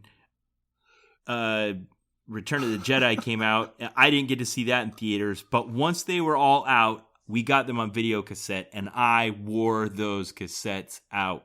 I watched them so much I knew the dialogue by heart. I think my parents went on their first date and saw the original Star Wars movie. So that's pretty, that just shows the generation gap right there. But same, like we had the VHS tapes, and any time that there was spare TV time, which there wasn't in my house because of the people that lived there. But man, I'll tell you what, I knew what I was going to slam in the VCR and try to watch like 10 minutes of. Oh yeah. And I wouldn't say that, like, I was scared of Darth Vader. Like, I didn't have nightmares about him, but he was the ultimate baddie as far as I was concerned. Have you gone back and rewatched the original like trilogy? I don't know. It's hard in my mind how many times I've consumed that story to figure out the answer to that question. The last time I've definitely watched them within the last decade. I will say that like, I'm agreeing with you. Darth Vader is an excellent like villain and a great bad guy. But there is the scene where he fights Obi-Wan Kenobi with a lightsaber in the original movie, scene 38. It's so bad. This was before Hollywood figured out that they could do choreography. You just called it by a name. You called it scene 38. What does that mean? So I know that because there is a YouTube video where one guy recreated scene 38 with more modern day visual effects and modern day like choreography for a lightsaber force battle between Obi-Wan and Darth Vader, and it's great. I kind of like this thing that the internet says, we've consumed this story together as a people. We've all agreed that it fills a major part of our lives, but it's a little bit deficient, so let's try to fix it. But that's also the same kind of nonsense that got George Lucas into this endless revisionism over like 4 or 5 different re-releases of the original trilogy, where he just made them worse and worse and worse. I think there's something to be said for the original kind of wooden, lifeless fencing that they did in the first filming of the Obi-Wan Darth Vader battle. No, let's be clear. I'm not saying we should go back and rewrite the original trilogy with modern day like graphics and visual effects and choreography or whatever. No. But it is interesting to see somebody take a scene that is supposed to be high drama and high action and then kind of update it to modern standards. That was cool. It is almost inexplicable why they didn't put more effort into the choreography of that scene. If these two were supposed to be masters. I honestly think it was before like big fight choreography was really a thing. Yeah, I don't know. They were contemporaries of Bruce Lee. I mean, watch an action movie from the 70s. Yeah, I don't know what to tell you there. Maybe that's just maybe they were too low budget. They weren't into hiring Hong Kong's action directors yet. Yeah, it was a blind spot for George Lucas until they did the prequels. That was the only good scene in the prequels was the freaking the fight with Darth Maul. Okay, so let's get into a fight you and I have never gotten into before. Wait, hang on. We did it. Spoilers for Star Wars. Which is the best of the 3? Best of the 3, what, Star Wars movies? Yeah. Oh, duh. It's Empire Strikes Back. Of course. The second chapter of the 3-act plot where all is lost and it's the darkest point for the heroes. Yeah, definitely. For me as a kid, that was not true. I loved Empire Strikes Back.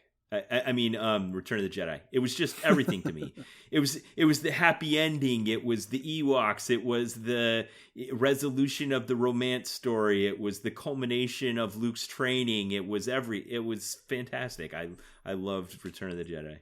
No, man, there's nothing that beats snow speeders like tangling up AT-ATs. It's just too cool. But then they had the speeders through the forest on Endor. Yeah. Well, I'm not. Listen, we can both have different favorites. We don't have to agree. Yeah, agreed. Okay, so I want to take another time out and kind of talk some more about the role of films. Like your teacher said, that films are the novels of our time. If you go back to something like Roman or Greek myths, you have these ways of interpreting them. You have functionalism, which is like they serve a function in our society to shape society and our social behavior. Or humorism, which is that myths are distorted accounts of historical events. Or allegory, where myths are ways of trying to explain natural phenomena that happen in the world around us. Why am I in an English 202 lecture all of a sudden? Where are you going with this? Star Wars has so many of these elements. You have the hero's round, the monomyth, you have the family drama and the good versus evil and all these themes that just I can't even think of these ideas without thinking of Star Wars. Okay. But I mean, if you want to boil it down, there's a reason that we have movie genres. There's a reason that we have movie tropes. It's because we keep retelling the same stories over and over. Yes. Because these are the stories that resonate. These are the stories that we love. Right. So if you were an ancient, I don't know, Greek, and they're like, oh, yes, consider the story of Achilles. Like, that's what we'd be like, well, consider this the tale of Neo. what is the meme? Yeah, of Neo. Great example. Is that your next one? It's on my list, yeah. All right. All right, so that goes kind of back to my love of sci-fi. Was The Matrix came out in 1999. I was a sophomore in high school, and it just it felt groundbreaking to me. Like as a kid that saw every movie in the theater that I possibly could because I had the time, and it just so Keanu Reeves. At the time I resonated with Keanu Reeves, and I was like, man, I really like this movie, and I really feel like I want to be this character, and I didn't realize that Keanu Reeves was the perfect character for this role, and that he is supposed to serve as like kind of a blank slate for the viewer. The reason he doesn't have a lot of over-the-top emotional reactions to anything in those films is deliberate. They want you to be able to like replace Keanu Reeves with yourself as you're watching these films. And just this radical idea of, I guess not really a radical idea, the idea that you are special, you are the one that's going to save the universe, that has existed forever. But they just told it in such a great sci-fi different-y way that I just could not get enough of that movie. Yeah, and it was so pioneering in every way. I mean, there was the bullet time and the kung fu action scenes and the sci-fi costumes and the alternate dystopian future, and wow, yeah, that one really was good for me too. I enjoyed that one. Have you seen the new one, Matrix Resurrections? No, I haven't actually, which says something because it's been out for like a year now, right? Yes, I just recently watched it because I had a bunch of time last week. We didn't talk about this, but I had COVID, and so I spent several days catching up on a bunch of movies that my wife has never wanted to watch. Wait, and what? What? You knew this. Come on. I know, but I meant to make a bigger deal out of it, and I forgot. Josh, you gave me such a hard freaking time on this podcast when I caught COVID, and you got it, and I cannot let this go. Okay. You caught COVID when, like, it was the height of COVID, and it was like, stay in your homes, wear a mask, don't talk to other people, and that's when you got it. I got COVID now when it was like, oh, CDC is like, oh yeah, you're fine. Don't even wear a mask. You're good. You're vaccinated, you're boosted, go nuts. And I did. I went nuts for one weekend, and I freaking caught COVID. Do you know where you got it? No, because it was the weekend where we went to a baseball game, and then we went to a rock climbing gym, and then we went to our local game store, and then we went to a Buffalo Wild Wings. I love it. Yeah, we had one weekend where we just did all the things, and one of the things we did was get COVID. Okay, but everyone's okay? I assume everyone in your family eventually caught it? So I isolated myself as best I could, but then my daughter got it, and then she was sick for a couple of days, and then my son got it. And my wife has felt like mildly ill for the entire 2-week span. But she's never tested positive. She's tested negative the entire time. She's taken a COVID test at least once a day for the last 2 weeks, and she just... So your son and your wife didn't catch it? No, my son got it, yes. He is... And he was okay? Yeah. No, the kids recovered. This is the thing. It completely knocked me out. I was incapable of doing anything for like 3 full days. And my daughter and my son were like sick for maybe 12 hours, and then they were back to being just normal. Okay, that's good. So you talked a bit on this podcast about how you had maybe inadvertently instilled him with a little bit too much fear of it. So when he actually caught it, was he like afraid he was going to die? Actually, no, it worked out really well. And I think the fact that I had it first and I was just sick for a while, and then my daughter had it and she was just sick for a day, I think that really kind of took the edge off of the fear. Because then he got it, and yeah, he felt crappy for a day, but he wasn't afraid for his life because he had seen 2 people in his immediate family just like, oh, well, we're going to go into the sick room and watch TV all day and just kind of be miserable, but we came out of it. Do you feel like maybe the vaccinations made it last shorter and the symptoms not be as severe? I'm not a pathologist, so I hope so. Like, I'm going to give you... Did you lose your sense of smell? That hasn't... All right, so... I'm told that hasn't been a symptom of the variants for like a couple of like a year now. Like that hasn't been a thing. Because that was surreal to me, because I've gotten sick a lot of times in my life, but I've never had anything like that happen. Well, you got the original OG COVID that was like really bad for you. Now all the variants of COVID that exist are more spreadable but less lethal. As a good virus should be. That's by definition. Right, the way that viruses work, it would select for the ones that are more contagious and less lethal. Right. Yes. Okay. Wow. All right, what were we talking about before you had to shut me down about this? All right. So yes, I sat in a room for 3 full days catching up on a bunch of movies that I wanted to see but didn't. And you watched the new Matrix movie. I watched the new Matrix It? movie. The only thing I'll say about this is Neil Patrick Harris's back must be sore from carrying that film. Okay, good one. All right, I want to throw in some oldies. I'm going to go way back because my parents were big fans of the classics. So they kind of filled our lives with live action movies like Mary Poppins, which is pretty well known. But I'm going to list a few that aren't quite as well known. Have you ever seen Bedknobs and Broomsticks? I have. We actually watched that not too long ago on Disney+. Okay, I recommend that one. Bedknobs and Broomsticks is interesting. It's kind of a World War II fantasy. And as a kid, I didn't get that. I didn't understand the war or the context or anything of it. It was just one of those Disney movies where like real life people interact with cartoons and it's kind of a fantasy and it's interesting.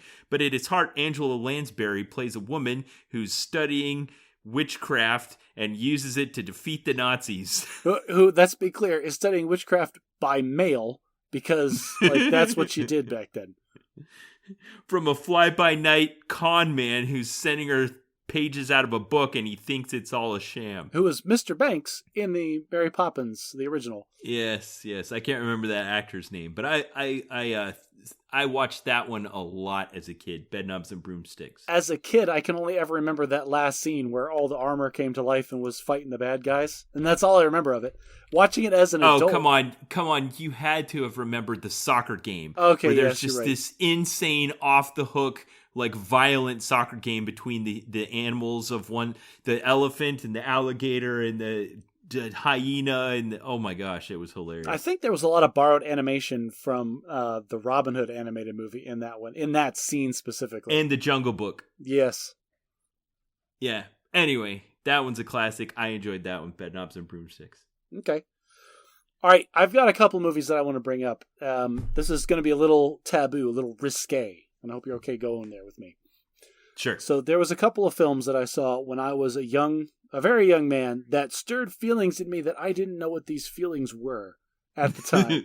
I have since become very familiar with these feelings, but I have to bring them up because, I mean, that's the human condition, right? This is all of human history. Yes. can be described in men trying to attract women. And so the first time I can remember feeling strange and not understanding my feelings watching a movie was the old animated film Sword in the Stone. You remember that one? Yes. Are you talking about the squirrel scene? Yes, I'm talking about with the squirrels. And I don't know why, but like as a kid I was watching this girl squirrel get super into our protagonist, the King Arthur, as a squirrel, and just being confused by the feels that I was having at the time. Well, as was he. Yes, like he didn't know what was going on either. And like, I don't know. That's all I'm going to say about that. Okay. The other one... All right, you said you had a couple. Yeah. The other one that was big was, and I think more than just me is going to resonate with this one. You remember Aladdin, our 1992 animated classic? Uh-huh. In the third act, where Jasmine is wearing the red outfit with Jafar, and then she straight up, in a Disney movie, tries to seduce the villain as a distraction. Did something turn on inside of you? I just remember wanting to watch that scene more like I was overly fascinated with that part of the movie, and I didn't know why at the time. Okay. And it was just it was that inflection. Like there is a frequency and a tonality that a woman can do to her voice that will remember the Rescue Rangers where Monterey Yes, Jack would yes. smell cheese and he would like float off the ground and go floating towards the cheese? Yes. If yes. a woman takes this tonality of trying to attract a man, like I Oh, will, Jafar. my feet will leave the ground and float towards that person every time. Yes. Okay. So I put Aladdin on my list for Robin Williams' classic performances, the genie, but I could see that.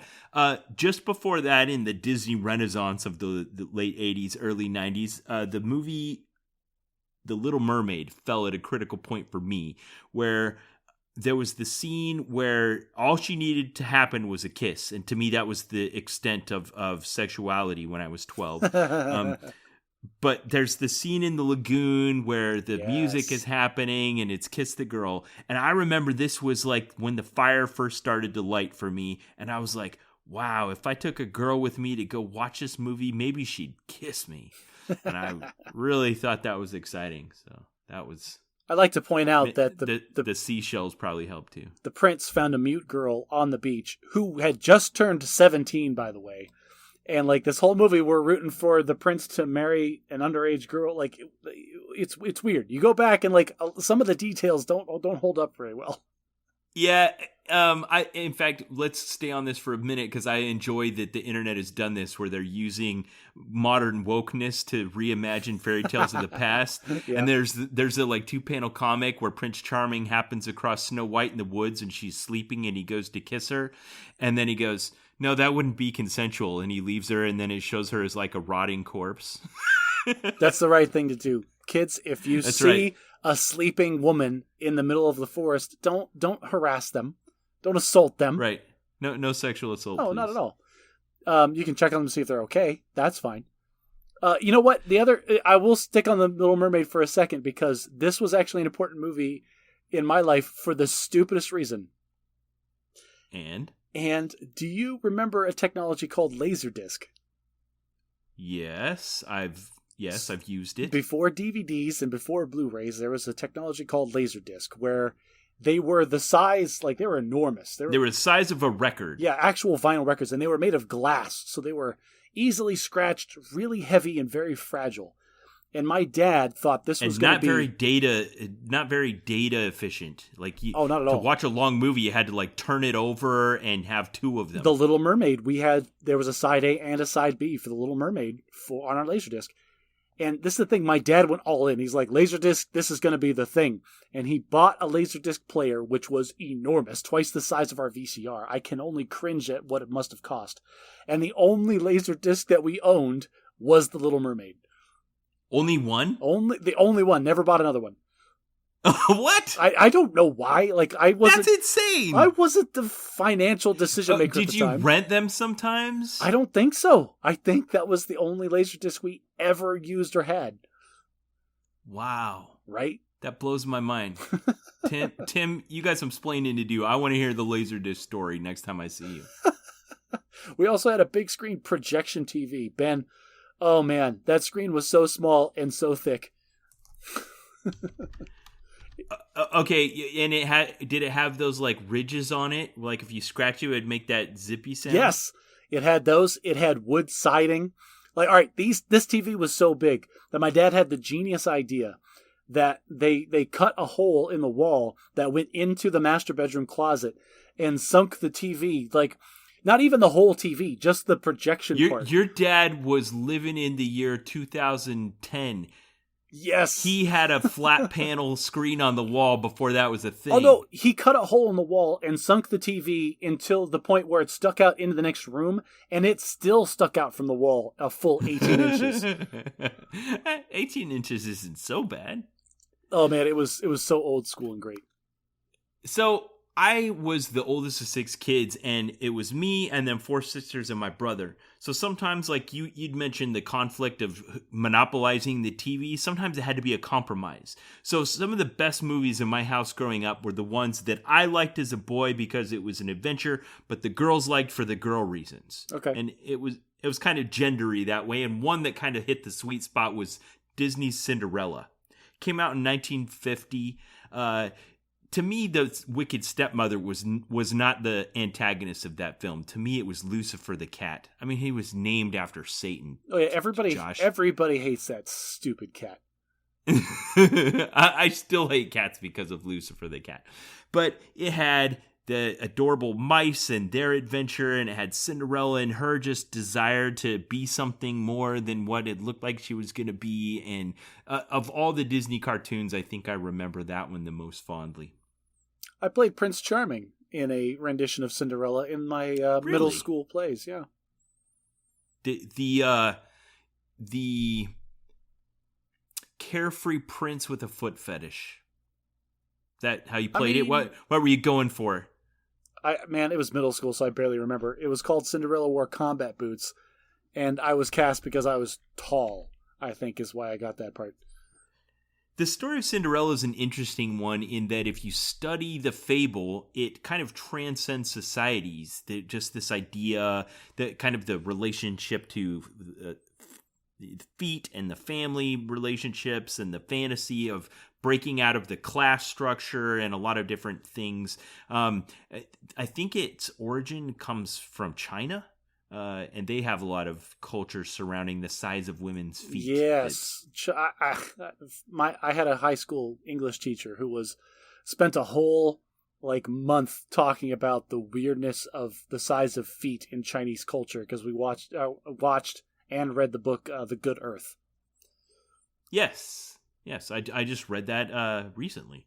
Seriously? Why would you read that recently? That book is terrible. It's so dumb. I kind of liked it. It's about the plight of middle-aged sustenance farmers in China, and they make in the early 1900s, and they make a point about the foot binding that they did in that society to make women's feet smaller. And I get it. Every culture has the things that they value in aesthetic beauty for both men and women. But why? That book was so bad. I enjoyed it. Anyway, the point I was making about that is that this cultural myth kind of transcends or even has transplanted into multiple cultures and takes on the form of whatever culture it's in. But at its heart is this idea of someone who has a dream and wants to exceed the bounds of whatever limitations society and their family situation has put on them, and ultimately is able to do so. Well, I mean, and that's one of the stories that we keep telling ourselves over and over, because it's always relevant. There's always going to be some circumstance that society says is normal that you want to transcend. It doesn't matter what time period or what society you live in. That scenario exists always and forever. Well said. Another myth that tends to get repeated is the Robin Hood myth, for similar reasons. I have two versions of the Robin Hood myth on my list. Robin Hood, Prince of Thieves, starring Kevin Costner, which is sometimes panned as campy and overwrought, which I love anyway because of its beautiful music and epic tale. But the version of the Robin Hood tale I'm going to tell you about right now is called The Court Jester. Have you ever seen this one? No, I don't think I have. This is a family classic. It came out in the year 1955. It's starring Danny Kaye. I'm sure you've seen something starring Danny Kaye, if it's some classic Christmas movie or dancing movie of the past. God, I hate Danny Kaye. Oh, man. Well, then you would love to hate this movie. Danny Kaye, nobody cares how well you can tap dance. Stop it. So this is a Robin Hood story that you can tell was mostly filmed on a soundstage in Hollywood. And the conflict is this classic Robin Hood conflict where they're trying to usurp the throne that was unrightfully stolen by some ill tyrant with ill intentions that are not clearly known. And he's leading he is a peon in the band of rebels. You're changing it up, man. You don't even remember this movie. No, I'm not changing it up. He's a peon in the band of rebels who is known for his ability to entertain the troops. He's not the leader. He's not the head. He's not Robin Hood. But through a loony series of circumstances, he ends up in the position where he's the one that can save everyone. And it is such a classic. It's a masterclass in acting. He's called the Court Jester because he infiltrates the palace as a pretending to be the entertainer to the king, who's unrightfully sitting on the throne. And he's a clown, and he's incapable. And ultimately, there's a witch that bewitches him and convinces him that he's the greatest sword fighter who ever lives. And he has one of the most epic Hollywood sword fights you've ever seen. Oh my gosh, I love that movie. I love the songs. I love the acting. I love the story. I quote it constantly. My family has watched it 100 times. Please, if you're interested in a 1955 Hollywood musical, this is the one to see. This sounds like, okay, so my wife is super big on those old-timey movies like that. And old-timey... Nicole, you've got to see The Court Jester. She's big on those movies that were made when Hollywood thought that tap dancing was the pinnacle of entertainment. And boy, howdy, does that drive me nuts. One of the movies that we have to watch, the only one that she forces us to watch on a recurring basis is White Christmas. Which... Yes, Danny Kaye's in that. I'm aware. But the movie's like 3 hours. He does no tap dance. Well, okay, maybe only a little bit of tap dancing in The Court Jester. So the movie is way too long. It's way too slow. It's not entertaining. And but it's such a great classic Christmas movie. I'm like, why? It's barely about Christmas. And at the same time, I swear, I've probably said this on the podcast before. I think the movie. You have. I think the movie White Christmas and The Holiday Inn. I think those movies were filmed at the same time. And just edited to be two different films. Yeah. Well, I think you would enjoy The Court Jester. It is hilarious. One of my favorite gags that they do in it is the witch knows that he gets challenged to a duel by a man who's a big beefy knight, and he doesn't stand a chance against this guy. And so the witch, in order to help him win the conflict, poisons one of the goblets that's going to be used for the toast at the beginning of the conflict. And she tells him a rhyme to remember which goblet has the toast. And one of the spies from the other side overhears it. And so he's trying to remember this rhyme as he's going out to the toast, and the other guy does too, and they're both chanting this ridiculous rhyme to themselves, and they're messing it up, and they're walking out, and he's the goblet, the pellet with the poisons, and the chalice from the palace, the vessel with the pestle has the brew that is true. And they're messing it up. Oh my gosh, it's so funny. I love that movie so much. All right, well, I'm going to take us in an entirely different direction. Okay. So I think every kid on the planet goes through an eco-terrorist phase. What? There is a point in every person's childhood where they are a die-hard avenger for Mother Earth.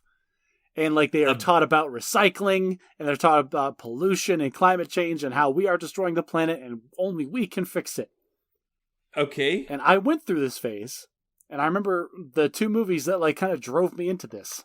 And the first one was the animated classic, and in no way is it actually a classic, Fern Gully. What? Do you remember this? Is on your list? This is on my list of influential movies. Why?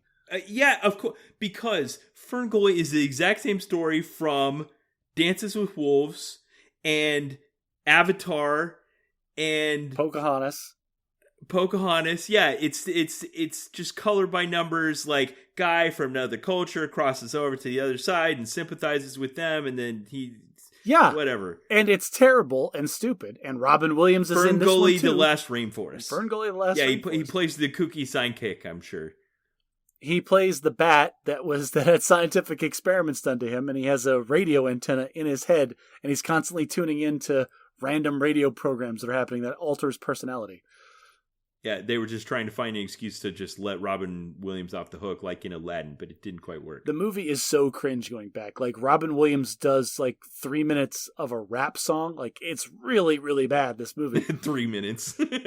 But but it's a very eco-terrorist kind of message that is sent. And as a kid, eco-warrior. There you go. And I felt out of that movie, we are destroying the rainforests, and we have to stop this. Where is all the oxygen going to come from? Point in fact, most of the oxygen comes from algae in the ocean, but we're not going to go down this road. we didn't seem to have a problem with just turning children, mindlessly pointing their attention to false causes. Just we don't care that they actually have factual information. Just we want to point them at things. And again, like I said, I'm pretty sure every kid goes through an eco warrior phase. And the other movie that drove me into that was Free Willy. 1993. A classic, to be sure. A classic. It's a stupid movie about a kid and a whale. Like there's something. I always just think of the Michael Jackson song, but yeah.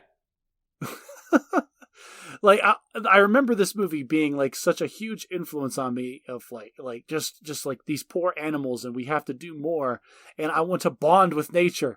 But looking back, all I remember is the freaking whale jumping over the kid on the rocks. Yeah, it was supposed to be jumping over a dam. It was really amazing. Oh, and then the eye. The whale opened its eye to actually look at the kid, and it had this like weird colored eye, and it was supposed to be this big special bonding thing with the Native American that was his mentor through this journey. So that was an interesting thing that I think's been a theme in a lot of these, dating back to Roman and Greek mythology. You know, this idea of bonding with animals. Growing up, it was Lassie or Flipper or Mr. Ed or... we have these animals that we kind of imbue with human characteristics and let them be the heroes, but also show our connection to the world and to nature. They had to line Mr. Ed's gums with peanut butter to get him to flap his mouth like that. So this poor, like, think about licking a peanut butter jelly sandwich off the roof of your mouth. That's what this poor horse had to go through every day whenever they needed B-roll of him talking. I bet he stood really still for them to put the peanut butter in his mouth. I'm sure he was very happy about it. No horses were harmed, but they were severely annoyed in the making of this film. All right, I want to talk about a milestone of mine. I don't know if you remember what the first movie you saw in theaters was. Ooh. Nope, probably not. I wouldn't say this was necessarily the first movie I saw in theaters, but my parents weren't a watch movies in theaters. We weren't that kind of a family. But I remember one time when I was about 8 years old, I had a friend that says, "Hey, we're going to go to the movies. Do you want to come?" And I said, "Please, Mom, please, can I?" And I said, "Okay." And I went to the theater and saw Rocky IV. Oh, what a random Rocky to see in the theater. Rocky IV was the one where Rocky goes to Russia and fights Ivan Drago. Oh, okay. I thought for some reason in my head I thought that was Rocky III. No, but if you're going to see a Rocky, that's the one to watch.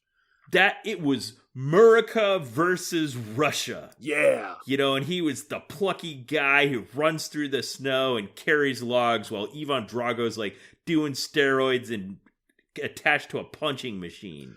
Yes, I remember the montage where he's just in a barn in the woods somewhere doing sit-ups. And like, there's got to be a better way to do this. Yes. But for me, this was kind of a milestone just because it was my first exposure to cinema the way it was intended to be consumed. Up to that point, I just watched VHS cassettes on a bad, CRT TV. Okay. So this was kind of a big deal. It really felt larger than life to see Sylvester Stallone punching whatever his name is, Dolph Lundgren. I actually have a movie kind of like that. So my parents took me to see a drive-in movie. This was like one of the earlier memories that I have of like going to see movies. It was a drive-in theater. And it was Who Framed Roger Rabbit. Really? Yes. You didn't bring that one up on your short list of movies that awoke something inside of you? It is on my list. I'm actually looking at it right now. I was going to bring it up earlier, but it's just funny that it ties in so well. This movie was another one of those. All right, so two things happened in this movie. One, it was another one of those sneaky horror films where the very last scene like really fuels nightmares. The difference between this one and the Tremors, what I talked about earlier, is I really think that this instilled nightmare fuel in me for my entire adult life. And so there's a scene, like spoilers for Who Framed Roger Rabbit, everyone, if you care about a 1988 film with Danny DeVito. But at the end, the bad guy, who is Christopher Lloyd, I think, he is run over by a steamroller, like in a very in slow motion, like it was horrific. It was, and it wasn't. It wasn't in a realistic way because his organs didn't spew out of his head like a tube of toothpaste, which would actually happen. He was a human that they were exposing as a cartoon. So up until that point, you thought he was a human. Right. And so here's the thing is he looked like a human and they steamrolled him and they did the steamroller like a cartoon because he was totally flat after that. But it wasn't gruesome or gory. It was just a dude that was flat. But then they did this thing where it was like stop motion animated where this flat photorealistic Christopher Lloyd stood up and was like kind of curled from having been under the steamroller thing. And Ben, I think that has fueled my absolute fear of body horror for the rest of my life. This stop motion of getting run over by a steamroller just the flat. Just the idea of a person. I don't know, like just that's a so whole. Do you have a problem playing like Paper Mario? Oh, for God, get off of the 2D thing. No, I'm talking about body horror. This is a genre thing where in horror movies where they like severely disfigure a person and like that's the antagonist or the bad guy. Okay. So like there's those Japanese movies where like the person will turn their torso 180 degrees and run on all fours or something. Like stuff like that still goes straight to like the fear button in my spinal cord. What year did Who Framed Roger Rabbit come out? 1988. Okay, yeah, so I was 11 years old when that came out, and it was a huge cultural phenomenon. It was a big deal. It came out in theaters in the summer, and it was the big summer blockbuster. All the toys at McDonald's were about it. There was ads all over TV. I mean, I could not get away from that one, but I didn't see it in theaters when it first came out. I didn't see it for a few years after that. But I've recently kind of revisited it through this genre on YouTube I'll call like reviews of the past. And I saw this one, I'll put a link to it in the show notes. It was absolutely brilliant. And it talked about people who undergo creative endeavors and do things the hard way because they know it makes them better. And there's this scene where Eddie's wrestling Roger Rabbit in a closet. And at one point, one of them bumps the light bulb. And the light bulb in the room swings around as they're wrestling in this closet. And the video talks about how that really complicated everything. The lighting, the interaction of the human with the cartoon, the animation of the cartoon, but how that little detail was an example of how these guys were just willing to do whatever it takes to make the best possible thing they could. That's really interesting. And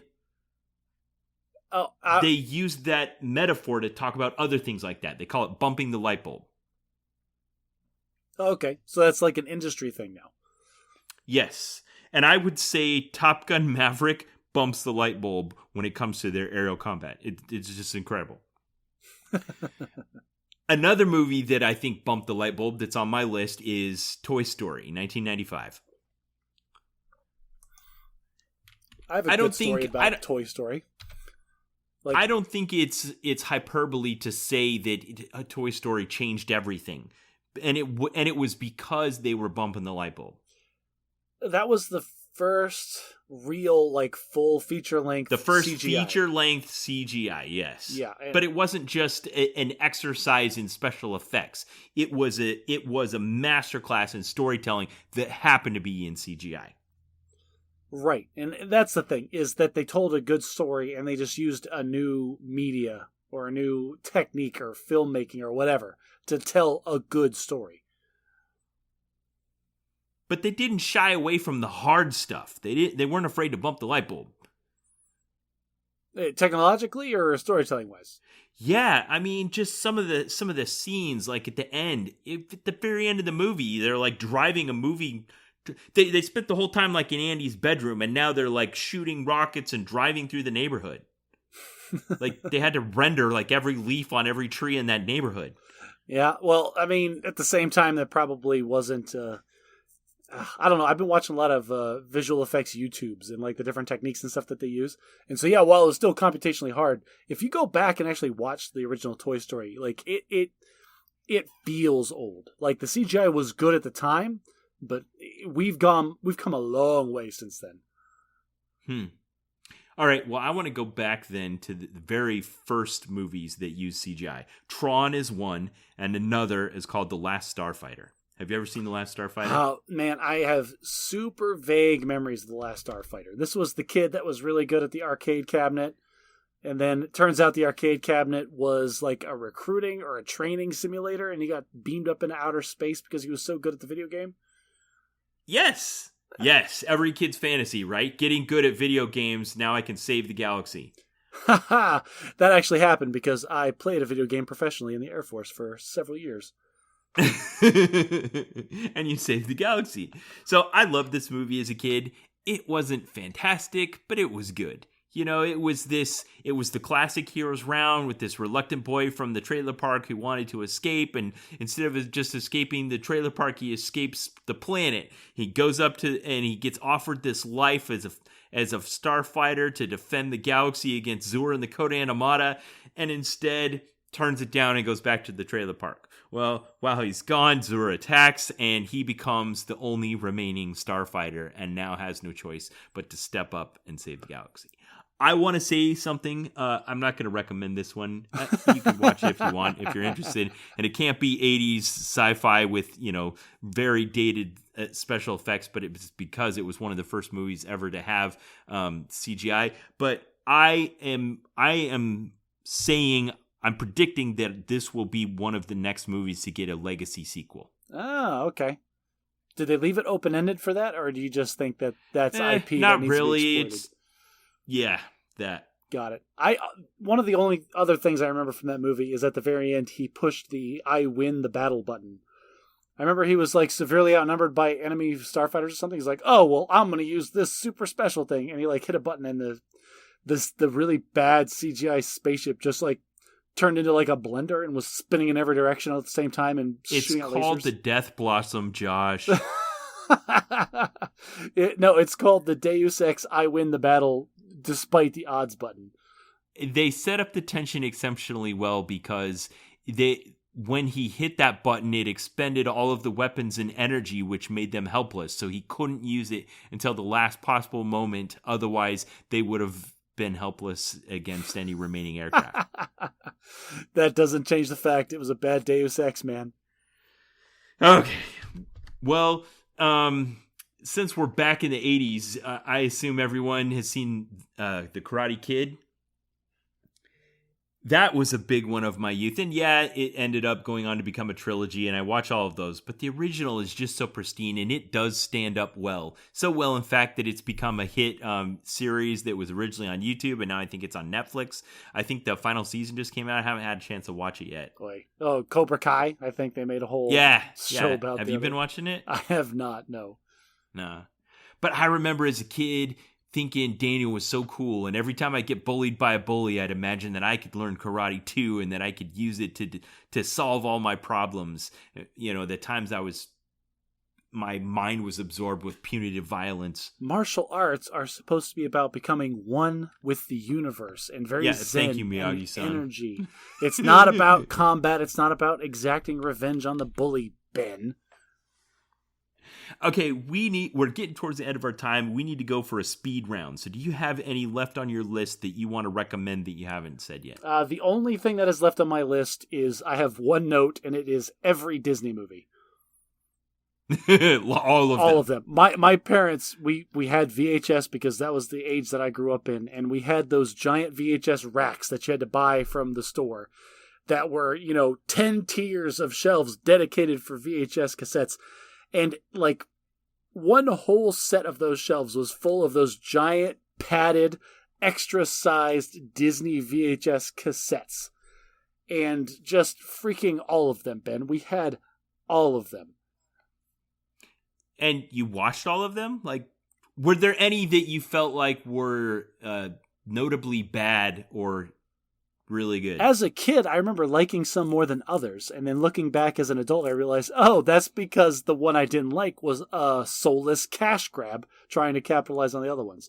Like all of the Aladdin sequels, like what is it, Return of Jafar or whatever. I remember enjoying it a little bit, but it was clearly one of those direct to VHS nonsense things that Disney did back in the day. Yeah, I felt like my mom was immune to those soulless cash grabs. Somehow she saw through them, but they were designed to kind of prey on those mothers. Go, oh, I liked Aladdin. I'll like Aladdin too, and it looks just like all the others that I have on the shelf at my house. Honestly, we were, as a kid, I remember not caring. Like, I didn't have the same standards for storytelling and 3-act structure and character development and dialogue that I do now.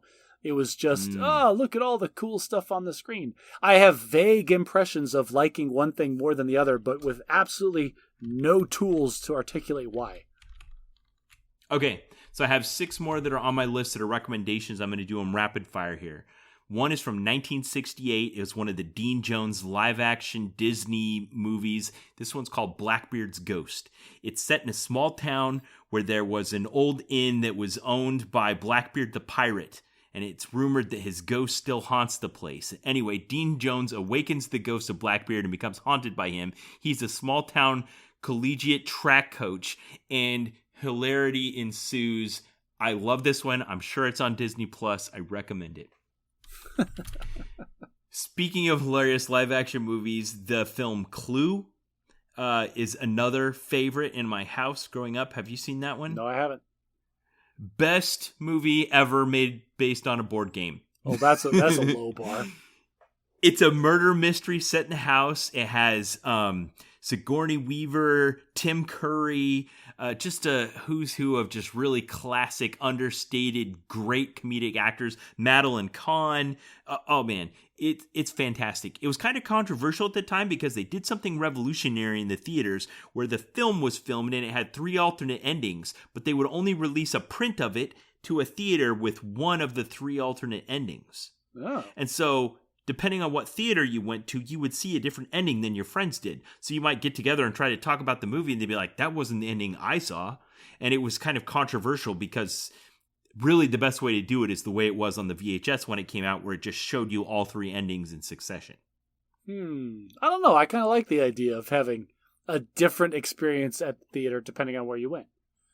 Yes, it was a revolutionary idea that was ahead of its time. It didn't quite work out. Wasn't well received necessarily at the time, probably for that controversy, but man, it's great. It's hilarious. Bill and Ted's Excellent Adventure. If you haven't seen that one, what the heck are you even doing? Watch Bill and Ted's Excellent Adventure. There is nobody that listens to this podcast that has not seen Bill and Ted's Excellent Adventure. The Hunt for Red October, I put on my list. Sean Connery, Alec Baldwin. It was the height of Tom Clancy Cold War era fervor. What a great movie, and it led to all the Harrison Ford, Tom Clancy partnership movies that I just loved and ate up. So yeah, definitely recommend that one. Can't get enough of Jack Ryan being underestimated by military superiors. Another one, if we're talking about like movies that are probably better as a stage play, Oscar, starring Sylvester Stallone. Oh, and Marissa Tomei before she was Aunt May in the Spider-Man franchise. Have you seen Oscar? I have not seen Oscar. Oh my gosh. Okay, Oscar is a crime boss who swears to his father on his deathbed that he will go clean. And then there's a whole bunch of personal circumstances surrounding things trying to pull him back into the mob world. And it's all set in his house like a stage play. Marissa Tomei is his daughter. And it is fantastic. It's a classic stage play farce where there's all kinds of crazy things happening and misunderstandings. And it is hilarious. I don't know why it wasn't well received in theaters. It's fantastic. You know, Marissa Tomei did a lot of stuff before she was Aunt May, right? Yes, but she is so good in this, you might not be able to forget it. Like, when I saw her as Aunt May, I look at her and I think when she goes, oh, but Jimmy, I can't quote the line. She plays a whiny teenage daughter of a mobster who's pretending to be pregnant so that she can get married. Sounds like a wholesome film. So she can get out of the house. It's fantastic. And my final entry on my list, and I put this on my list, on my recommended list, probably because this movie enchanted me so much as a kid. It was an adventure based on a classic television show starring Harrison Ford, and it was The Fugitive. Oh, man. I mean, good movie, but it's so long. I saw this in theaters probably 7 times. And considering I was paying for it out of my pocket with minimum wage, I mean, this was like a big deal to me. I loved the story. I loved the adventure. I loved the conflict. I just love this one so much. Such a classic piece of cinema. Even the sequel wasn't that bad. So let me go through my list one more time. Starting in 1993, The Fugitive, 1991, Oscar, Robin Hood, Prince of Thieves, The Hunt for Red October, Bill and Ted's Excellent Adventure, Clue, The Last Starfighter, Tron, Blackbeard's Ghost, and The Court Jester. If you haven't seen any of those, check them out. All right, there's one that I want to add to your list because I thought for sure you were going to mention it, but you didn't. And that has to be The Shawshank Redemption. That's one of those movies that's on cable all the time, and buddy, if I'm flipping through the channels and I see Shawshank Redemption, I'm stopping. Like, well, my afternoon just got shot because I'm watching The Shawshank Redemption. Yeah. It's number 1 on IMDb's top 250 of all time. Ooh, I didn't know that. Yeah, it's just... Okay, so back to what I was saying about films kind of filling this role in a society and being like, myths were to ancient Greeks and ancient Romans. The Shawshank Redemption just speaks to people, of the injustice of what happens to Andy and ultimately the redemption that comes in a way that is unexpected.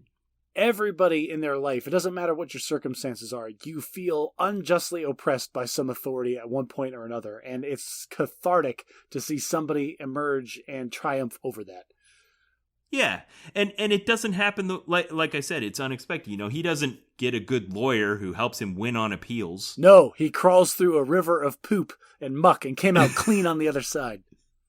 He carves out his own redemption. What? And based on a story by Stephen King and directed by Frank Darabont. What a odd combination of people. Morgan Freeman kind of hit maybe his quintessential role. And Tim Robbins playing almost like Neo in The Matrix, just this vague kind of flavorless everyman, so you can insert yourself into his position. He was not flavorless, sir. He was an accountant. I want to bring that up. That's great. Okay, so those are the movies that made me, Josh, and some of yours as well. What a great trip down memory lane. Go see Top Gun Maverick. Tom Cruise sponsors the podcast again. So there was something. So there's some things we do at the end of the show that I don't want to say have become rote, but kind of become a little bit automatic, and I want to try to get out of that a bit. I was listening to another podcast. It's a favorite podcast of mine, and every time at the end of the podcast, they ask you to go on to go on your podcast player and rate their show. And I'd never done it. And they kind of made an exceptional appeal for it. And so I actually went and I did it. I stopped what I was doing. I looked at my phone. I went to the show page and then I scrolled down to where the stars are and I put the stars and then it asked me if I wanted to put a rating and I wrote in my rating. And then I went and looked at hours for Bad at Magic. And we've had some great listeners that have gone on and done that in the past, but it's been a while. Josh, I don't know why, but it's been a while since anybody's rated our podcast at least on Apple Podcasts. So if you're listening and you want to help us, tell us what you think. Go on your podcast player, scroll down to where it gives you a chance to give rating and feedback, and do it. Really help us out. Well, since we're doing things non-standard, I'm just going to reiterate the fact that there's a lot of different ways you can get in touch with us. Obviously, rating us on the podcast player of your choice is the preferred method. If you're hearing my voice and you haven't done it yet, please do. We'd love that. And you get extra bonus internet points if you can point out one of the logical fallacies that we've committed, because I'm sure we've committed several. And until next time, try to be a little less bad at magic.